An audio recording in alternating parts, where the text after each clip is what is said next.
Cast your mind to the Indian Ocean, 1914. To the British Empire, this wasn't an ocean.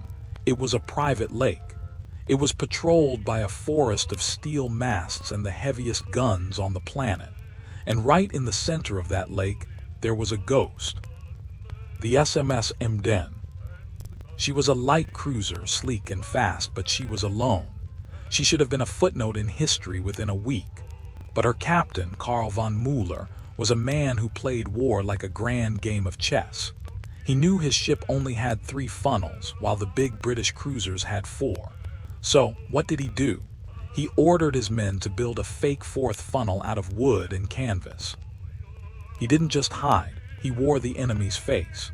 He would pull alongside merchant ships, flying the British ensign, and when he was close enough to see the captain's eyes, he'd drop the mask. But here is the part that makes this story human.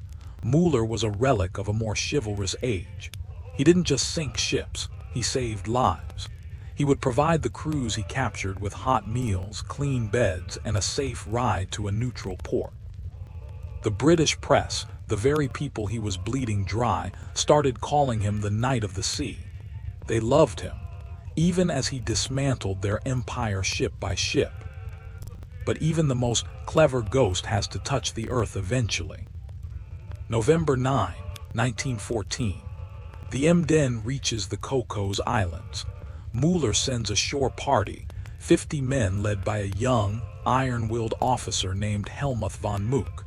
Their mission is to destroy the telegraph cables and blind the British. They are on the beach, hacking at the cables with axes when a siren screams from the harbor.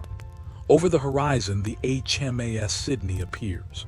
She is a monster, twice the size, twice the armor, and carrying guns that hit with the force of a falling building. Von Mücke and his 50 men stand on the white sand, their boots sinking in the tropical heat, as they watch their home, the Emden, get hammered into a flaming, twisted ruin in the surf. Imagine that feeling. In a heartbeat, they went from elite sailors to castaways. They were 7,000 miles from Germany, surrounded by 1 million square miles of British ocean.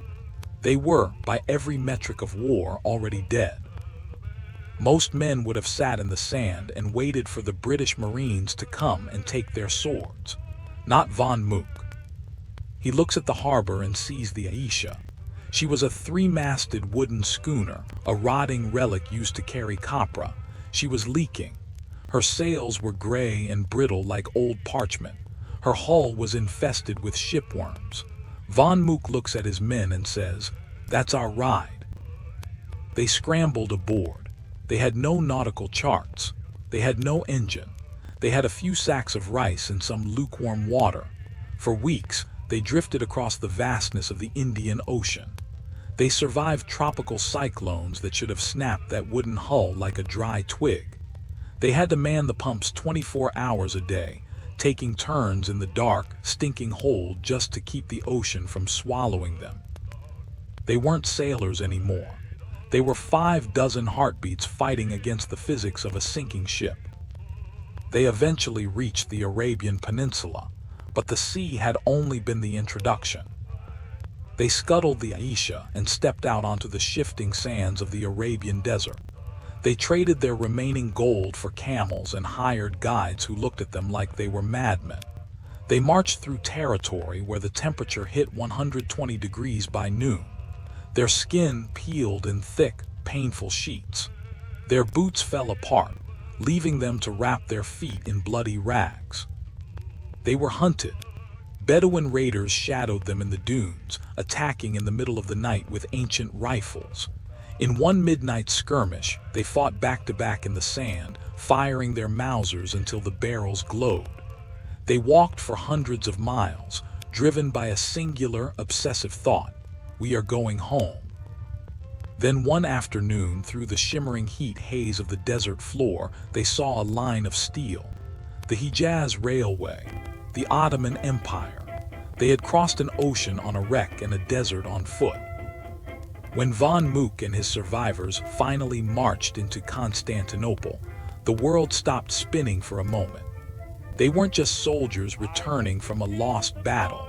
They were a masterclass in the human refusal to surrender. They proved that a ship is just steel and fire, but a crew is an idea, and you can't sink an idea. The SMS Emden is a rusted skeleton on the floor of the Pacific. But those 50 men, they became the legend that the war couldn't kill. And so the Great War ends. The world is scarred, the air is quiet, but we know the truth. The peace is a fragile thing. Hit that subscribe button. Don't let these stories stay buried in the mud.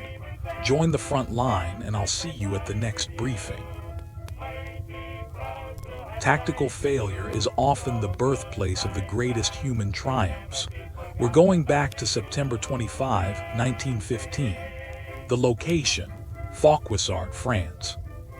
The British High Command had authorized a diversionary attack, a feint designed to pull German reserves away from the main objective. But in the theater of war, the wind is a fickle ally.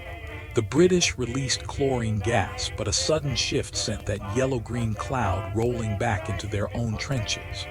Through that toxic soup, the 3rd Gurkha Rifles were ordered over the top.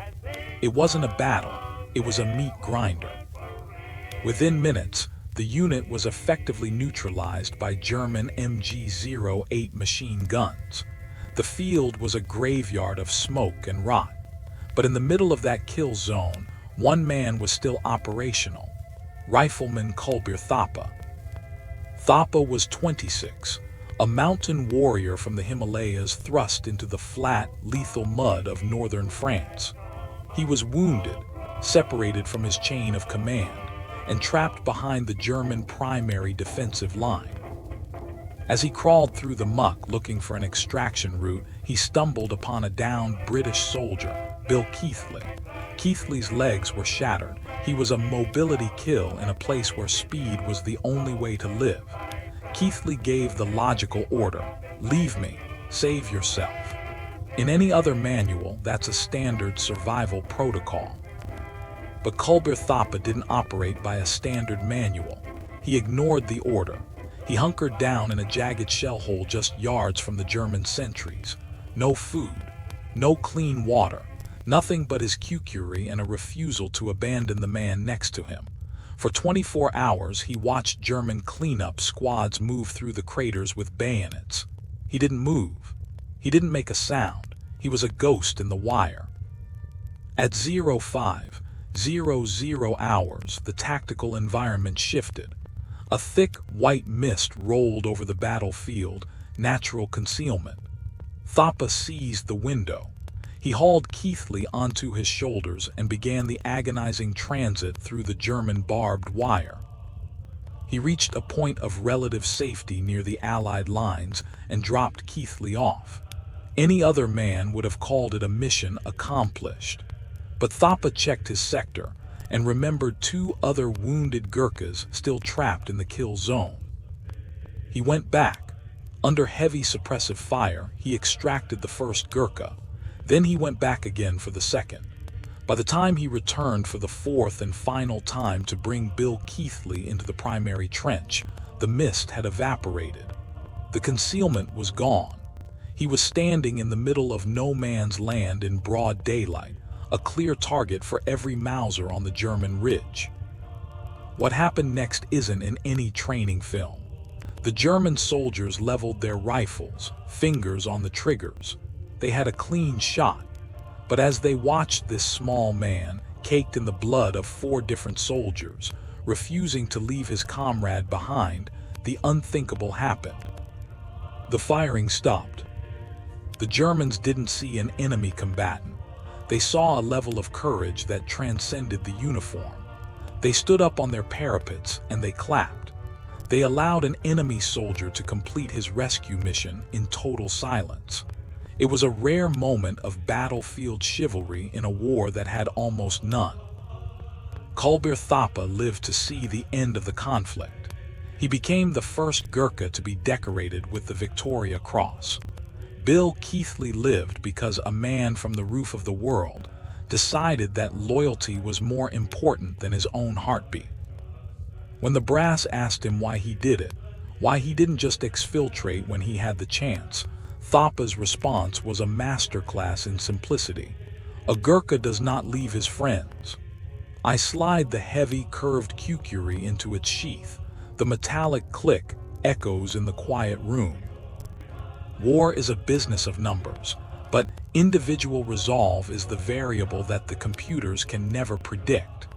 Thapa proved that even when the air is poison and the odds are zero, the human spirit is the ultimate force multiplier. If you believe this kind of grit still exists, leave a kukri emoji in the comments. And if you want to study the American version of this kind of absolute defiance, check out the file on Henry Johnson.